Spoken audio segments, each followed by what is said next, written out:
आज Doubtnut app download करें। Doubtnut पर अपने सभी गणित, रसायन विज्ञान, भौतिक विज्ञान और जीव विज्ञान के डाउट्स का करो सफाया। बस प्रश्न की फोटो खींचो, एक ही प्रश्न को क्रॉप करो और तुरंत वीडियो सोल्यूशन पाओ। अभी डाउनलोड करें। हेलो फ्रेंड्स, यहाँ पर हमें एक प्रश्न दिया हुआ है। देखिए प्रश्न हमारा इस प्रकार से है, रक्त में ऑक्सीजन की कमी से लाल रक्त कणिकाओं में उत्पन्न रोग है। इसके लिए गाइस हमें 4 ऑप्शन दिए गए हैं। पहला ऑप्शन हमारे पास है दात्र कोशिका अल्प रक्तता, दूसरा ऑप्शन है हीमोफीलिया, तीसरा है वर्णांधता, चौथा है इनमें से कोई नहीं। तो आइए गाइस हम देख लेते हैं इन चारों ऑप्शंस में से हमारे प्रश्न का उत्तर कौन सा होगा।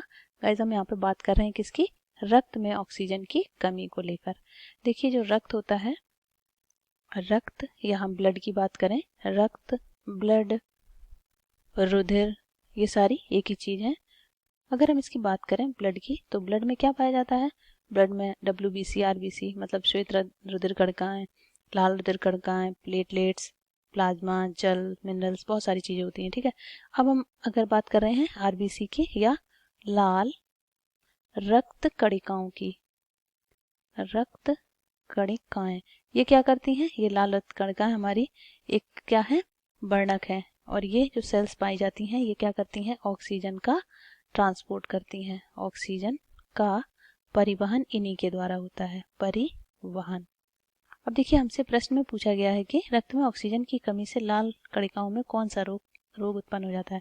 अगर ऑक्सीजन की कमी हो जाती है, ठीक है, क्या हो जाता है, ऑक्सीजन की कमी, अगर ये कमी हो गई तो जो हमारी लाल रक्त कणिकाएं हैं इनका क्या हो जाता है, शेप बदल जाता है या आकार बदल जाता है। कैसा हो जाता है, सिकल, इसको हम बोलते हैं सिकल सेल अनीमिया। क्या बोलेंगे, सिकल सेल अनीमिया।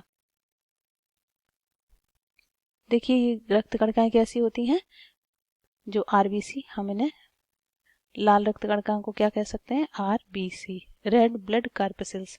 ये कैसी होती हैं, वैसे तो गोल होती हैं, लेकिन ऑक्सीजन की कमी की वजह से अगर इनमें क्या हो जाएगी, ऑक्सीजन की कमी, तो ये कैसी हो जाएंगी, ओवल हो जाएंगी। कैसी, ओवल मतलब अंडे के आकार की, और अंडे के आकार की हो जाएंगी। और ये हो किस वजह से जाती, ओवल हो जाती हैं, ये एक म्यूटेशन की वजह से होता है। म्यूटेशन मतलब ये हो जाता है उत्परिवर्तन के कारण, उत्परिवर्तन के कारण, उत्परिवर्तन के कारण। अब ये जो उत्परिवर्तन हो जाता है इससे गाइस क्या होता है, एक हमें बेनिफिट भी होता है। जिन्हें सिकल सेल एनीमिया होता है उन्हें मलेरिया नहीं होता। ठीक है, यहाँ पर हम नोट करके लिख कर बता देते हैं। यहाँ पर जिनकी RBC ओवल शेप होती हैं, यहाँ पर लिख देते हैं सिकल सेल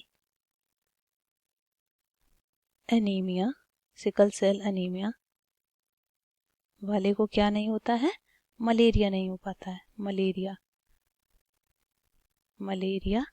नहीं होता है। तो ये इसका एक है बेनिफिट भी मिलता है। तो अब हम देख लेते हैं हमारे ऑप्शंस की तरफ। पहला ऑप्शन हमें दिया हुआ है गाइस, दात्र कोशिका अल्प रक्तता। तो गाइस ये जो हमने यहाँ पर लिखा हुआ है ना, सिकल सेल अनीमिया, इसी को हम बोलते हैं दात्र कोशिका अल्प रक्तता। क्या बोलते हैं, अल्प रक्तता, इसी को बोलते हैं, ये इसी का दूसरा नाम है। या हम ये कहें ये शुद्ध हिंदी में है और ये कैसा है, ये इंग्लिश का नेम है इसका।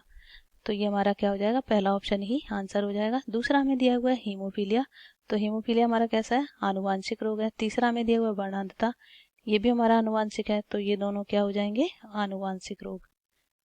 ये गाइस संक्रमित नहीं होते। आनुवांशिक रोग वो होते हैं जो मतलब पैतृक रोग होते हैं, ये जैसे कि हमारी पुराने पैतृकों में या पूर्वजों में पाए जाते हैं, फिर आने वाली संततियों में भी प्रकट हो जाएं, तो ये क्या होते हैं, आनुवांशिक रोग। ये संक्रमण के द्वारा नहीं फैलते हैं, तो ये दोनों नहीं होंगे। फोर्थ ऑप्शन हमें दिया हुआ है इनमें से कोई नहीं, तो ये भी नहीं होगा। इस तरह से सेकंड, थर्ड, फोर्थ ऑप्शन गलत हो जाएंगे। फर्स्ट ऑप्शन हमारे प्रश्न का उत्तर है जो कि करेक्ट है। आई होप गाइज ये प्रश्न आपको समझ आया होगा। Thank you. कक्षा 6 से 12वीं से लेकर नीट, IIT, JEE वो एडवांस के लेवल तक 1 करोड़ से ज्यादा छात्रों का भरोसा। आज ही डाउनलोड करें डाउटनेट ऐप या व्हाट्सएप करें अपने सारे डाउट्स 8400 400 400 पर।